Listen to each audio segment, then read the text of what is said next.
현대로템, 그냥 K전차 회사라고만 알면 반만 아는 겁니다. 맞습니다. 요즘 현대로템 하면 가장 먼저 떠오르는 건 K전차입니다. 폴란드 수출, K방산, 전차, 장갑차. 이 키워드들이 현대로템 주가와 시장 관심을 강하게 끌고 있죠. 그런데 현대로템은 단순 방산 회사가 아닙니다. 한 줄로 말하면 K전차로 성장성을 만들고 철도로 기반을 바치고 에코플랜트로 현대차그룹 설비와 연결되는 방산철도 복합회사입니다. 오늘은 현대로템을 세 가지 축으로 보겠습니다. 방산, 즉 디펜스 솔루션, 철도, 즉 레일 솔루션, 에코플랜트, 즉 설비 자동화 수소 인프라 사업, 그리고 마지막에는 투자자가 진짜 봐야 할 포인트까지 정리하겠습니다. 이 현대로템, 한 줄로 뭐하는 회사냐? 현대로템은 현대차그룹 계열의 중공업 회사입니다. 사업은 크게 세 개입니다. 첫 번째, 디펜스 솔루션. K전차, 장갑차, 차륜형 장갑차, 군용 장비를 만드는 방산 사업입니다. 두 번째, 레일 솔루션. 전동차, 고속철, 도시철도, 신호 시스템, 철도 유지 보수까지 하는 철도 사업입니다. 세 번째, 에코플랜트. 스마트 팩토리, 프레스 설비, 제철 설비, 수소 인프라 같은 산업 설비 사업입니다. 즉, 현대로템은 제품 하나를 많이 파는 회사가 아닙니다. 수주를 받고, 설계하고, 생산하고, 납품하고, 검수받고, 그 과정에서 매출과 이익이 나오는 수주산업형 회사입니다. 그래서 현대로템을 볼 때는 단순히 이번 분기 매출이 늘었냐만 보면 안 됩니다. 진짜 중요한 건 이겁니다. 수주 잔고가 얼마나 있냐? 그 수주가 돈이 되는 수주냐? 방산과 철도 중 어디서 이익이 나고 있냐? 수주가 실제 매출과 이익으로 얼마나 잘 바뀌고 있냐? 이 네 가지가 핵심입니다. 이외 지금 현대로템이 주목받냐? 현대로템이 지금 주목받는 이유는 간단합니다. 방산이 회사 체질을 바꿨기 때문입니다. 과거 현대로템은 철도 이미지가 강했습니다. 지하철, 전동차, KTX 같은 철도 차량을 만드는 회사로 많이 알려져 있었죠. 그런데 폴란드 K전차 수출 이후 시장의 시선이 완전히 바뀌었습니다.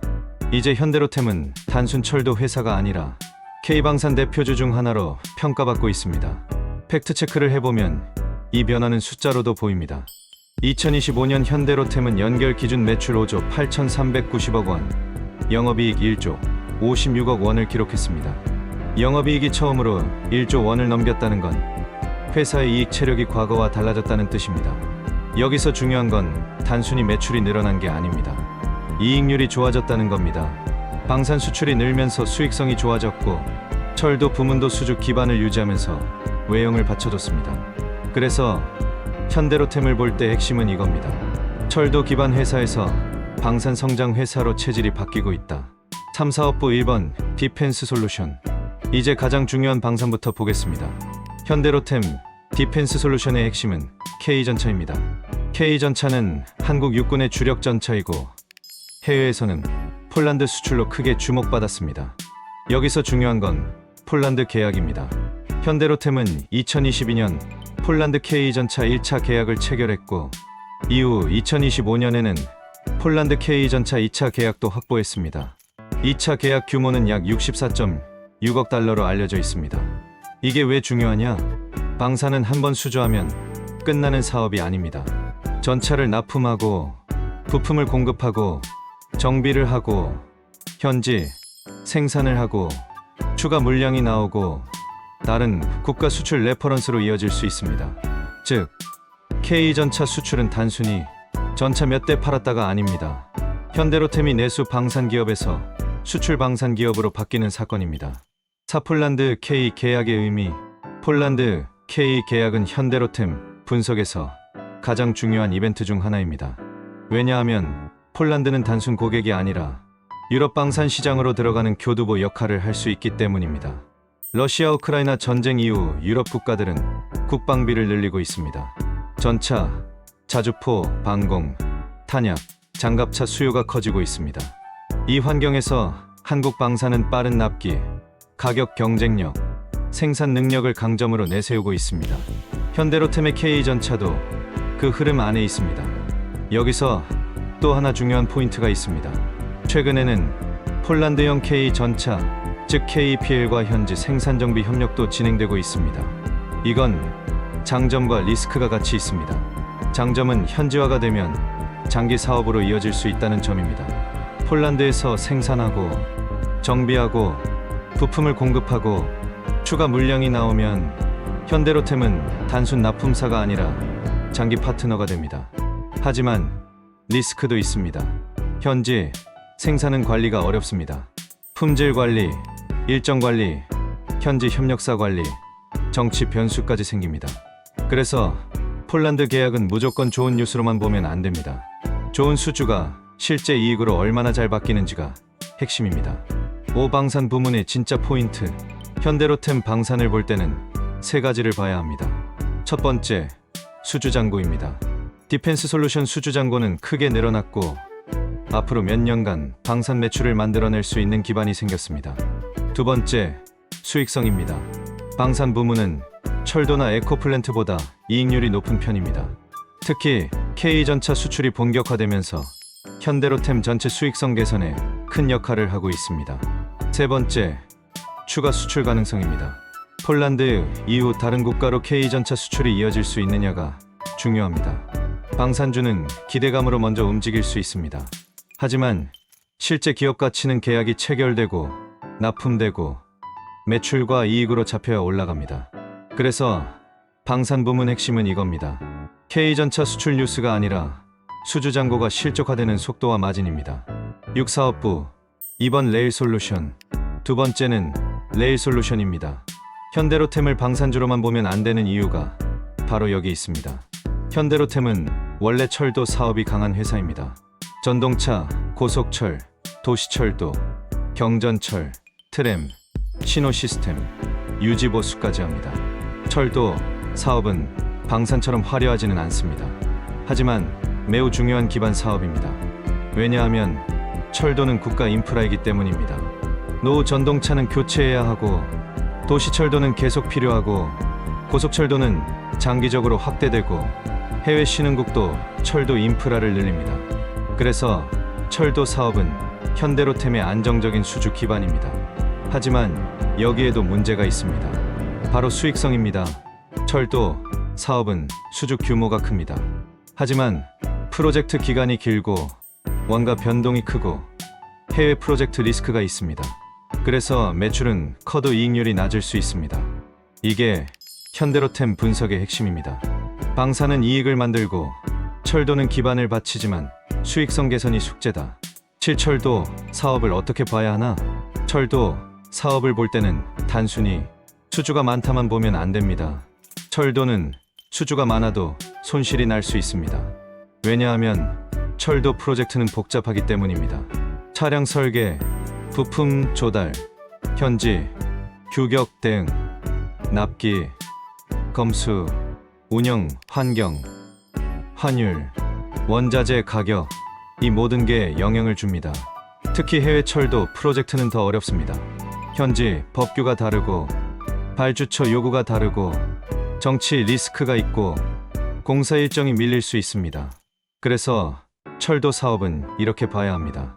수주잔고는 안정성, 이익률은 숙제.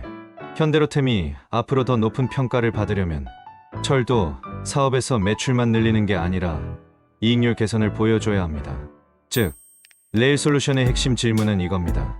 철도 수주가 돈 되는 수주로 바뀌고 있는가? 8사업부 3번 에코플랜트.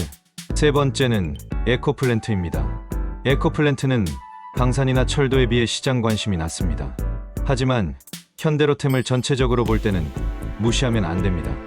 에코플랜트는 스마트 팩토리, 프레스 설비, 제철 설비, 수소 인프라 같은 사업을 포함합니다.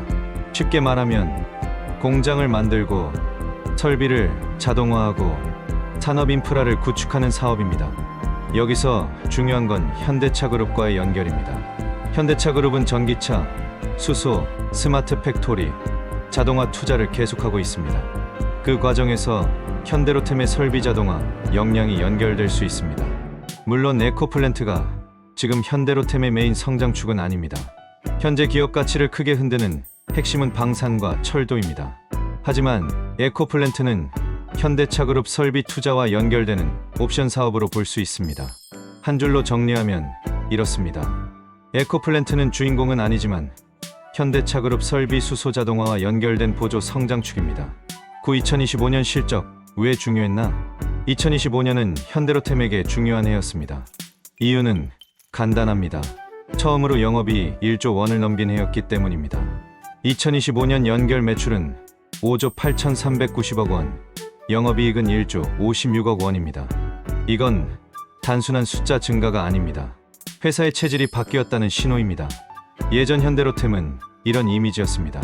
철도 수주는 많은데 이익률은 애매한 회사. 방산도 하지만 핵심은 철도인 회사. 수주산업이라 실적 변동성이 큰 회사. 그런데 이제는 이미지가 달라졌습니다. 방산 수출이 이익을 끌어올리는 회사. K전차가 실적 중심축이 된 회사. 철도 기반 위에 방산 성장성을 얹은 회사. 즉 2025년 실적은 현대로템이 시장에서 다시 평가받는 계기가 됐습니다. 2026년 1분기 실적은 어떻게 봐야 하나? 2026년 1분기 실적도 중요합니다. 현대로템은 2026년 1분기 매출 1조 4,575억 원, 영업이익 2,242억 원, 영업이익률 15.4%를 기록했습니다. 여기서 가장 중요한 건 부문별 이익률입니다. 디펜스 솔루션은 높은 수익성을 보여줬고 레일 솔루션은 매출은 크지만 수익성이 낮았습니다. 에코플랜트는 아직 보조 역할에 가깝습니다. 이 숫자를 보면 현대로템의 구조가 한눈에 보입니다. 방산이 돈을 벌고 있습니다. 철도는 매출은 크지만 이익률이 낮습니다. 에코플랜트는 아직 보조 역할입니다. 즉, 현대로템의 실적을 볼 때는 전사 매출만 보면 안 됩니다. 부문별로 봐야 합니다. 방산 매출이 늘면 이익률이 좋아질 가능성이 큽니다. 철도 매출이 늘어도 프로젝트 수익성이 낮으면 이익 기여는 제한될 수 있습니다. 에코플랜트는 그룹 투자와 수익성 개선 여부를 봐야 합니다. 그래서 현대로템 실적 분석의 핵심은 이겁니다. 매출 총액보다 사업부 믹스가 중요하다. 10일 수주잔고 왜 그렇게 중요하냐? 현대로템 같은 회사는 수주잔고가 정말 중요합니다. 수주잔고는 쉽게 말해 이미 계약은 받았지만 아직 매출로 다 반영되지 않은 일감입니다. 현대로템은 물건을 바로 팔고 끝나는 회사가 아닙니다. 계약을 받고 몇 년 동안 생산하고 납품하면서 매출을 인식합니다. 그래서 수주잔고가 크면 미래 매출이 어느 정도 보입니다. 하지만 여기서 착각하면 안 됩니다. 수주잔고가 많다고 무조건 좋은 회사는 아닙니다. 수주잔고에도 질이 있습니다. 첫째, 마진이 좋은 수주인가? 둘째, 납기 지연 리스크는 없는가? 셋째, 원가 상승을 가격에 반영할 수 있는가? 넷째, 해외 프로젝트 리스크는 없는가? 다섯째, 정치 외교 변수가 없는가? 특히 방산과 철도는 정부와 연결된 사업이 많습니다. 정권이 바뀌거나 예산이 바뀌거나 국제 정세가 바뀌면 프로젝트 일정이 달라질 수 있습니다. 그래서 현대로템 수주잔고는 이렇게 봐야 합니다. 양도 중요하지만 질이 더 중요합니다. 12 신용등급 상향의 의미. 현대로템은 최근 신용등급도 좋아졌습니다. 이게 왜 중요할까요? 수주산업 회사는 자금이 많이 필요합니다. 전차를 만들려면 부품을 사고, 철도 차량을 만들려면 설비와 인력이 필요하고, 해외 프로젝트를 수행하려면 운전자본이 필요합니다. 이때 신용등급이 좋아지면 자금 조달 비용 측면에서 유리해질 수 있습니다. 또 신용등급 상향은 시장이 회사의 재무 안정성을 더 좋게 보고 있다는 신호이기도 합니다. 물론 신용등급이 올랐다고 주가가 무조건 오르는 건 아닙니다. 하지만 현대로템 같은 수주산업 회사에는 긍정적입니다.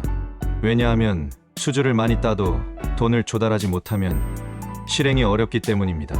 그래서 신용등급 상향은 이렇게 보면 됩니다. 현대로템이 단순 기대감이 아니라 재무 체력도 개선되고 있다는 신호. 13 현대로템의 성장 포인트. 현대로템의 성장 포인트는 4가지입니다. 첫 번째, K전차 추가 수출입니다.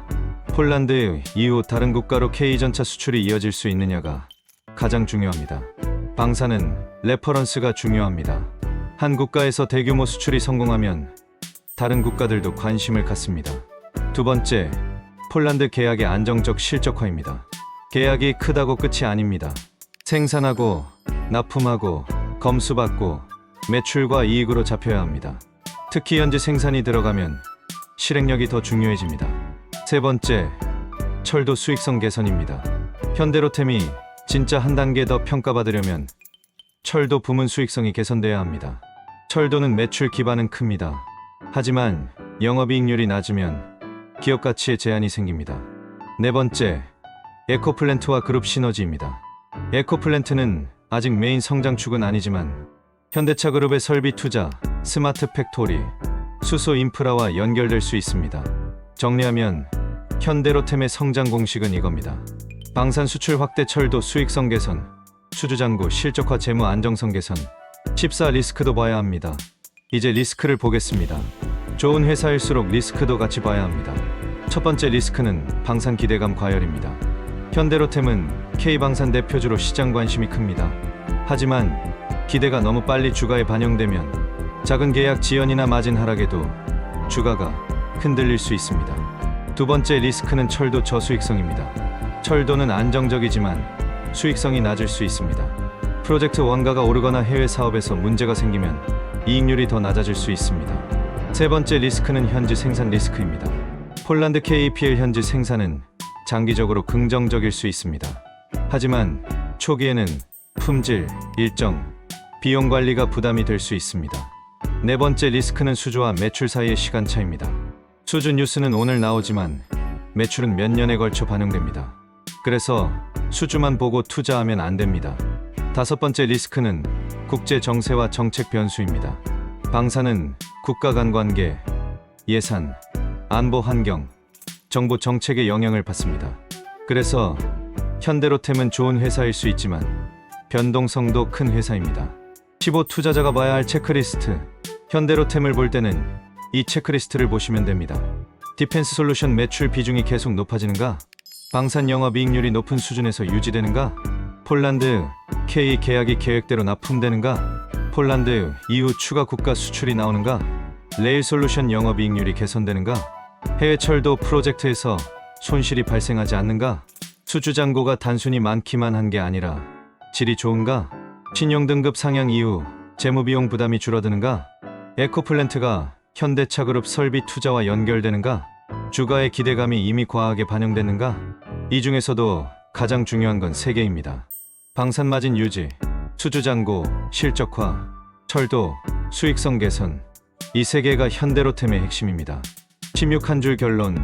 현대로템은 그냥 K전차 회사가 아닙니다. K전차로 성장성을 만들고 철도로 안정적인 기반을 바치고 에코플랜트로 현대차 그룹 설비 자동화와 연결되는 방산철도 복합회사입니다. 하지만 투자 관점에서는 무조건 좋은 뉴스만 보면 안 됩니다. 핵심은 수주가 아닙니다. 수주가 실제 매출과 이익으로 얼마나 잘 바뀌느냐, 그리고 방산 이익률이 계속 유지되느냐, 철도 수익성이 개선되느냐, 폴란드 이후 추가 수출이 이어지느냐, 이걸 봐야 합니다. 마지막으로 한 줄 정리하겠습니다. 현대로템은 K전차 하나로 설명할 수 없는 회사입니다. 방산 수출, 철도 수주 잔고, 레일 수익성 개선까지 같이 봐야 진짜 구조가 보입니다.